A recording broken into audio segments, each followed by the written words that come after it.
Coming up next on this edition of In the City, TDOT released their 10-year strategy plan, and it's good news for Murfreesboro. Also, the Murfreesboro City Schools Foundation hosts its annual Excellence in Education celebration. Plus, the entrance at Cannonsburgh has a lot more color thanks to donations from the community. And the downtown square gets a fresh and functional upgrade with the installation of new trash cans.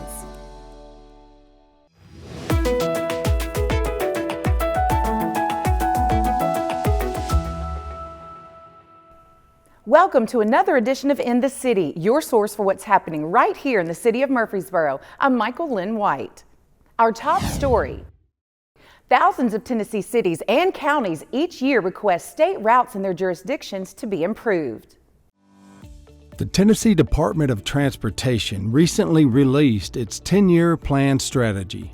This plan is reevaluated every year where the scope, funding, and environmental impact is considered for road projects, requested from local governments throughout Tennessee. In April, I think, of 2023, Governor Lee came out with the Modernization Act, which actually they transferred $3 billion over from general fund to TDOT to help develop and move projects forward quicker. We hear from a TDOT representative on Governor Lee's Modernization Act on a CityTV produced show hosted by Mayor McFarland. TDOT doesn't borrow money to build roads, right? That's exactly right, Mayor. We're one of 4 states that we use cash to pay for everything. And so that's what I wanted to get to and talk about the Transportation Modernization Act. It gave us the ability for electric vehicles to pay their fair share. It gave us the authorization to negotiate with public-private partnerships. And then it gave us $3 billion to support infrastructure growth in Tennessee. Kerr explains one of the high priority projects submitted to TDOT's 10-year plan. For us, like for instance, the Old Fort Parkway, we've been working on this for 2 years to get ready to make a good project delivery to TDOT. The city was thrilled to see the widening of Old Fort Parkway project included in TDOT's 10-year plan. What helped with the decision was the city stepping up with funding. The Old Fort Parkway widening project is estimated to cost $61.5 million, with the city funding $25 million of that. The City Council has provided funding for all of this to move this forward. We really appreciate that help. And we had a certain amount of money funded towards it. We upped that ante. I think we ended up putting in a little over $25 million towards that project for development. So really appreciate the City Council stepping up and helping us get to this point.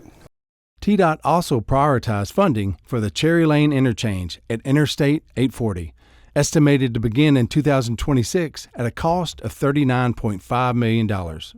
Mayor McFarland stated, increasing participation on local funding on Old Fort Parkway helped motivate TDOT to move forward with the very important roadway expansion. The city and TDOT has always been a good partner. Our mayor and council have always done a good job, and I think TDOT acknowledges when you do what you say and you say what you do, then that means a lot. One of the largest TDOT projects in Murfreesboro hopefully will be opened up for bids by the end of the year. It's the widening of Thompson Lane, estimated to be a $130 million project. The Murfreesboro City Schools Foundation benefits the 9,000 plus pre-K through 6th grade students and helps other foundations and corporations to make significant contributions that can impact the school system as a whole. Once a year, the City Schools Foundation and Murfreesboro City Schools come together to host the Excellence in Education celebration. The event honors a member of the community that has worked directly with the education system. We decided as a group to recognize Dr. Andy Brown as our honoree. He has made a great impact in the lives of many children in Rutherford County as a pediatrician, as a city school board member, and also has served at the hospital. Well, it means a lot to me to be honored. I know that the Murfreesboro City Schools, the Murfreesboro City Schools Foundation could honor a lot of people. There are a lot of people in Murfreesboro who have had a big influence on education. And for them to select me really is a great honor. The City Schools Foundation was formed to raise money for Murfreesboro City School teacher projects that are outside of their normal classroom teaching. So these teachers write grants every year in August, and we read these grants blindly, so we don't know where they're coming from as far as their schools or the teachers. And based off of our formula, we are able to give grants to impact our children. What the City Schools Foundation does is give our teachers an avenue to do some out-of-the-box thinking, some really innovative works, and really passion projects that they apply and they fund through their teacher grant process. It truly is a highlight of our year when our teachers can say, here's something I really want to do, and know there's an avenue to help make that happen. So we were able to give this past year over $75,000 in grants to our teachers, and then we also, along with that, gave $35,000 in parity grants. The City Schools Foundation, all the money they bring into our school system is through donations, through fundraisers like this where they bring the community together. Their sole purpose is really to raise money from our community to give back to our schools, to give back to our teachers, and it really is what makes Murfreesboro City Schools such a special place. The 1899 steam tractor at Cannonsburgh Village gets a fresh new look made possible through donations from the community. If you've been to Cannonsburgh Village, one of the first things you'll see is this old rusty steam tractor. But now it has a fresh new look. In preparation for our 50-year anniversary in 2026, we decided to do some housekeeping and upgrades, and so we're really proud of our 1899 steam tractor. For days, the tractor was sandblasted to remove the rust and dirt. Then it was hand-painted and polished with modern automotive paint in the original colors. It was beginning to get in desperate condition, so we decided that we would invest with the help of donations from our community.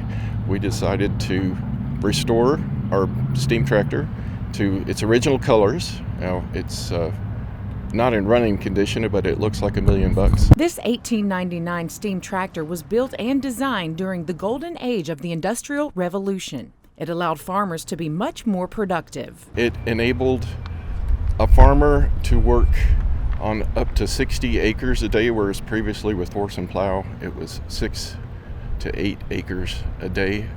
So 60 acres is approximately a square mile. So it, by almost tenfold, improved production. This project cost a little over $3,000. To get it in running condition would take much more. The staff at Cannonsburgh is thrilled to finally have it restored cosmetically for the community to enjoy. Well, I was really proud of it because it was in a deteriorating state, and now it's the first thing people see, and I really wanted people to have a good impression of Cannonsburgh. The funds used in this project came from the drive-through Christmas lights at Cannonsburgh, and they hope to continue to make upgrades to the property.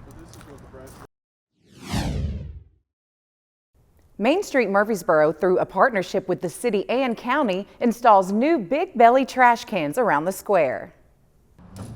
Main Street Murfreesboro adds a fresh and functional upgrade to the downtown square with the installation of new big belly trash cans. Main Street Murfreesboro is celebrating 40 years this year, and so this was just perfect timing.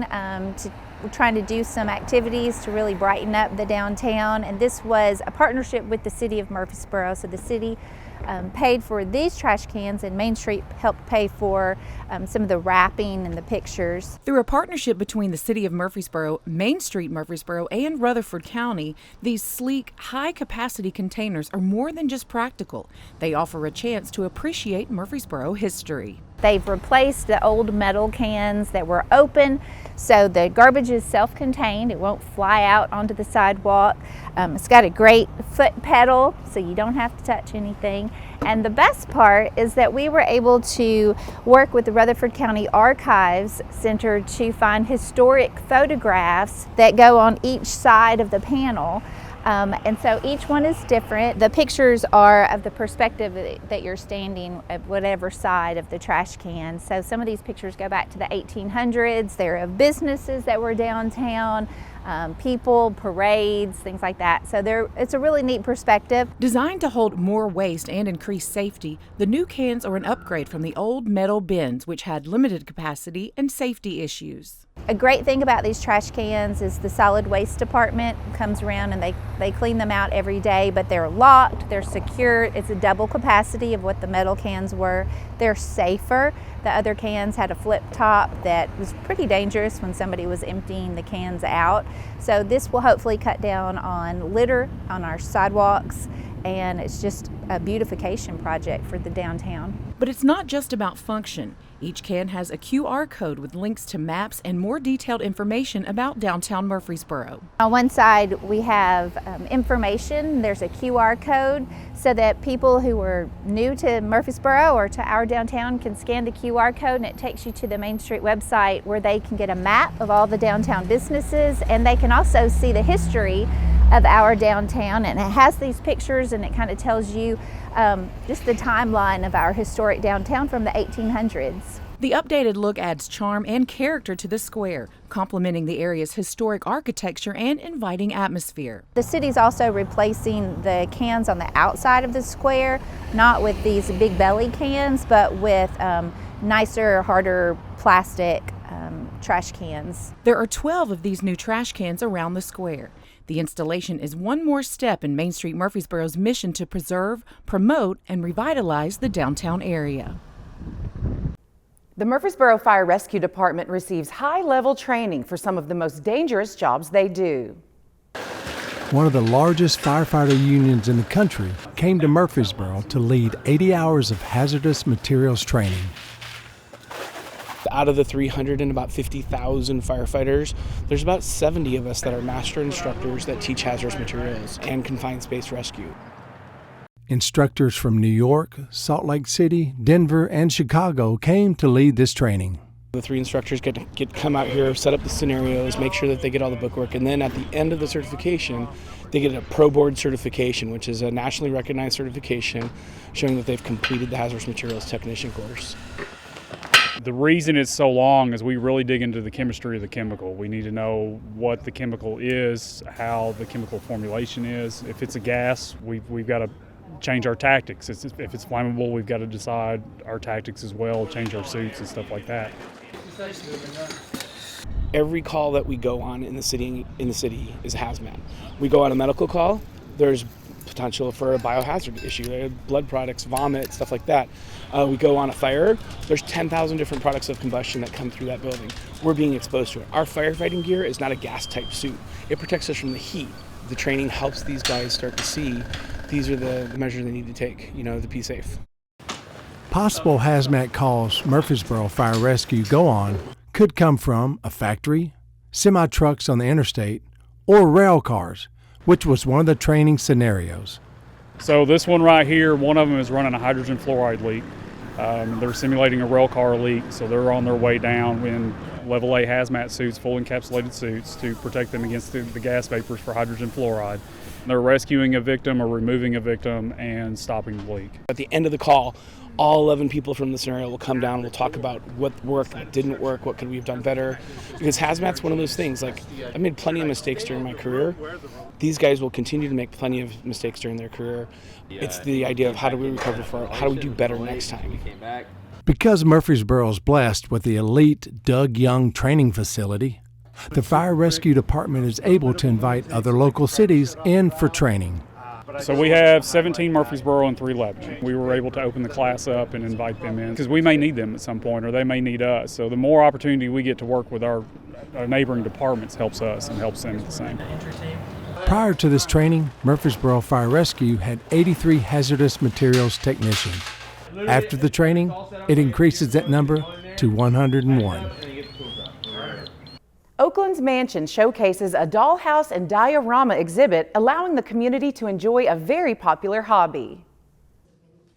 Oakland's Mansion goes mini as it opens its doors to a display of dollhouses and dioramas created by local hobbyists and artists. The ones in here specifically are ones that are mostly all handmade, or maybe they were using a kit to make some of the elements of it, but they've all been assembled and put together by someone in the community or a friend of the community. With this exhibit, the community can explore the detailed world of miniatures, from hand-painted mini paintings to fantasy fairy scenes. This event gives the artists a chance to show off their work and creativity. They've been very excited because it's being able to display for the community something that you've worked so hard on is exciting in its own, but in a museum setting kind of gives a little bit more excitement. For Oakland's Mansion, the showcase is more than a creative gathering. It's also a way to reconnect with the community and to give someone a chance to share their hobby. One of my main goals was to give people a reason to pull off a project off the shelf that they've been working on, or they've got a deadline for a next year's thing, and so that gives you a goal on when to get something done. The attention to detail is amazing, and organizers say the community's response was extremely positive. They really brought some gorgeous pieces. I'm very excited to have seen everything. It's just all so cool. It's been a lot of fun. I've been kind of like a kid all week. This Dollhouse and Diorama showcase allows you to step into a world where creativity knows no size limit. If you missed this one, don't worry, it'll be back next year. St. Clair Street Senior Center Health and Fitness Coach Kristen Hankins talks to us about the importance of strength training as we age.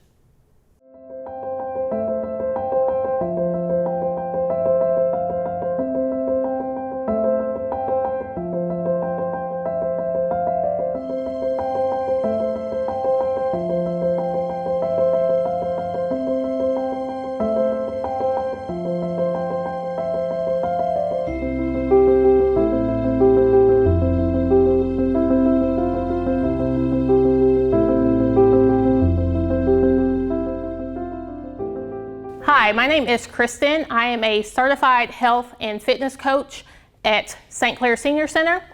What we're going to talk about today is strength training. When you think about strength training, one of the first things that may come to mind is that's for young people or bodybuilders. But strength training is one of the most valuable things we can do as we age. After the age of 30, we lose approximately 3 to 8% of muscle mass naturally each decade. That percentage increases once we hit 60. So what that can lead to is sarcopenia, which is just the natural muscle mass loss. With that comes decreased strength, mobility, which also can increase risk of falls and fractures. Some benefits that also come with strength training are, of course, strengthening our joints and also either maintaining or rebuilding some of the muscle mass that we lose naturally as we age. Muscle mass also helps to boost our metabolism. If you're trying to manage weight or even just maintain your weight, strength training and getting the muscle mass is going to help you do that as well. Strength training can also help with balance and mobility. The more you're able to balance and be stable, the more you're going to reduce the risk of falls. Another benefit of strength training is it helps support our mental health. It can help us reduce depression, it can help us manage stress, it can also help us with our cognitive function. So if you want to get started with strength training, some things you can do is using your own body weight. You can also use resistance bands or even light dumbbells. Some keys that you also want to keep in mind is you want to have proper form. This is where guidance will come in from a teacher or fitness instructor. You also want to stick to basic movements. You don't have to have any complicated movements or have different movements every workout. The basics work. You also want to be consistent. So it's recommended to get in 2 strength training sessions per week to keep the bones healthy. It's also recommended to get about 150 minutes of moderate intensity exercise per week. Some misconceptions that we hear with strength training, especially for seniors, is that I'm too old to start. That's not true. It's never too late to start. Another one is it's dangerous for seniors. It's not. It can be safe and very effective with the proper guidance. Another thing I hear is I'll bulk up. Not true. It takes time and effort to do that. Overall, strength training is not just about muscle. It's about independence, vitality, and quality of life. If you're over the age of 60, come on down to St. Clair Senior Center. We have tons of fitness and wellness programs to help keep you strong and independent for life. Third graders at Murfreesboro City Schools learn about science through internal and external structures of living things. The third graders at Discovery School put on medical gear today in order to prepare for a special kind of surgical exercise. So all of the third graders today at Discovery School are observing a hands-on frog dissection. They are mimicking the dissection with paper frogs and then getting to actually handle the frogs themselves as well. Not only was the principal, Dr. Bullard, on hand for the third grade lesson today, but she performed all the frog dissections herself. So I did all of the frog dissections today, and then as we take out each organ, the students are able to pass those around in specimen jars and are able to take a look at the paper versions on their tables. While the third graders had previously studied basic anatomy, this dissection gave them a more extensive look at where the organs are placed and how they work together. So at this stage in third grade, a lot of this information is things that they may not have been exposed to yet in terms of the way different organ systems function together, in terms of even the names of different organ systems. And so this gives them really early exposure to that. And we have the opportunity to talk about things like the interdependent relationship of the respiratory and circulatory system. And they're able to see where those organs actually fit together and how one organ by itself doesn't accomplish an entire job, which helps them with systems thinking. The students had just completed a study on frogs, and this dissection gave them a better visual understanding of the various attributes of the frog's anatomy and how they give the frog unique characteristics. So students have been learning through science about internal and external structures of living things and how those work together for an organism to survive. And they also did an entire module where they learned about frogs and their adaptations, different species of frogs, and had the opportunity to write about them. So this really brings that science component to life for our students. So what we've observed is that as we bring things to life for our students through project-based learning and through our STEAM initiatives, it really increases their engagement. They're exposed to careers that they might not have seen otherwise. And so today we had the opportunity to talk about why scientists study living organisms. We had the chance to talk about different types of scientists that might engage in dissection and what that teaches them. And they had a chance to think long-term about other opportunities that they might want to have in the future to learn more about biology. Through this dissection, the students were able to recognize similarities between the frog system and a human system, and thereby better understand their own physical body and how it functions. As we conducted the dissection, we tried to make a lot of connections between things that students already know, their understanding of their own bodies, and their understanding of how the frog's body works together. So for example, as we dissected the lungs, they were able to take a deep breath and feel their rib cage expanding, feel their lungs expanding, and think about what would be happening in the frog as the frog's lungs were expanding, and how does that relate to what they know as they go outside for recess or as they play in PE, as their lungs take in that oxygen and really bringing to life their own organ systems. One of the city's employees was honored by a Nashville TV station for his longevity and dedication to his position with the city. News 2 Gives Back featured Chief Mark McCluskey to honor his 40 years of service to Murfreesboro Fire Rescue Department. Meteorologist Marcus Bagwell spoke with the chief about his career and the work MFRD is doing in the Murfreesboro community. Chief McCluskey, who has seen many changes during his time at MFRD, shared about helping open one of the first fire stations right here in Murfreesboro. In 1999, I was promoted to captain, and soon after that, that station was opened, and that was my first station I was assigned to as a captain on Station 9 on Case Lane. 40 years of service and still going strong. I started my career off as a firefighter. Things were totally different. Back then, we made 1,500 runs a year. We're making 2,000 a month now, so I've seen a lot of changes. Not only in the population around here with the growth, but in the equipment and the way we fight fires. So it's been a lot of changes, and now this opportunity come up. I did fortunate enough to be the chief. Chief McCluskey was honored and appreciative for the recognition from News 2 and for the lunch they provided for MFRD. It was great to meet Marcus Bagwell from Channel 2. I didn't realize he was from Murfreesboro, and after we got to talking, he lives just a few houses down from one of our stations on Case Lane. He said he stopped by the station several times with his children and just had nothing but a positive experience each time he stopped. Chief McCluskey thanked News 2 for giving back to MFRD. I'd like to thank News Channel 2 for coming in and recognizing us today here, not only me for my 40 years, but our department, all the men and women of our department. It was nice of them to come down. They provided us with lunch. Just want to give them a good shout out and say thank you for doing it. For High Take, I'm Dana J. Smith. We are excited that we have partnered with PAWS of Rutherford County to bring you the Pet of the Month. Meet Poppy the Puppy, a 6-month-old girl full of playful antics and boundless energy. She's an enthusiastic and intelligent pup who's eager to learn and always ready to give love and receive it in return. Adopting Poppy means inviting a whirlwind of joy into your life. She's ready to be your loyal companion and friend who will turn ordinary days into extraordinary ones. Poppy is spayed, up to date on vaccines, and heartworm negative. If you're interested in adopting a new friend, check out the adoption requirements online at rutherfordcountytn.gov/adoption or stop by the shelter for a visit today. For more information about Poppy or any other dogs and cats available for adoption, go to secured.rutherfordcountytn.gov/PAWS. You can contact PAWS at 615-898-7740 or email them at paws@rutherfordcountytn.gov. Main Street Murfreesboro's mission is to maintain, enhance, and promote the downtown as the heart of our community. Downtown is an important area of the city where members of all parts of the community can meet for parades, speeches, and other community events.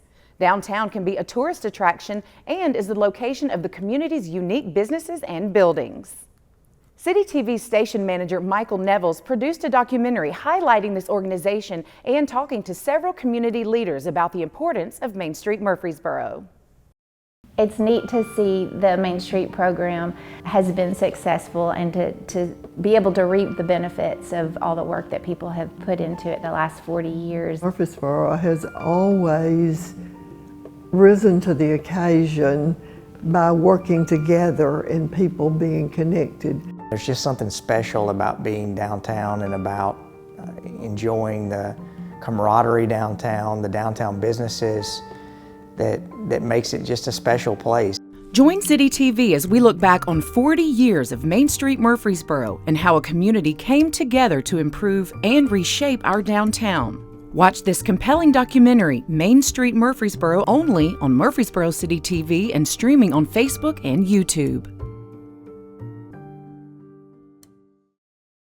Murfreesboro Police Department Police Chief Michael Bowen announces the promotion of Lieutenant Harry Haig to Captain. He started his MPD career in 1999. Sergeant Stephen Luter to Lieutenant. He started his MPD career in 2014. Detective Ray Daniels and officers Devin Burrows and Brett Ryan to Sergeant. Sergeant Ray Daniels started his MPD career in 2004. Sergeant Burrows started his MPD career in 2017. And Sergeant Ryan started his MPD career in 2021. We proudly recognize the leadership and dedication of these 5 outstanding officers, Police Chief Michael Bowen said. Their commitment to serving our community with integrity and professionalism is truly commendable. If you're not checking out Mondays with the Mayor segments right here on City TV, you need to. Every Monday, Mayor McFarland talks about one of the hot topics going on in Murfreesboro, whether it's politics, a parks and recreation program, or something in our community. Check out Mondays with the Mayor on the City of Murfreesboro's Facebook page and the City of Murfreesboro's YouTube channel. Well, that's it for this edition of In the City. As always, for more information about the City of Murfreesboro or any of the stories you've seen here, you can always visit our website at www.murfreesborotn.gov. And if you want to see any of the stories that you've seen today or catch up on some of the latest city news, you can always visit the City of Murfreesboro's YouTube channel. I'm Michael Linn White, and until next time, we look forward to seeing you in the city.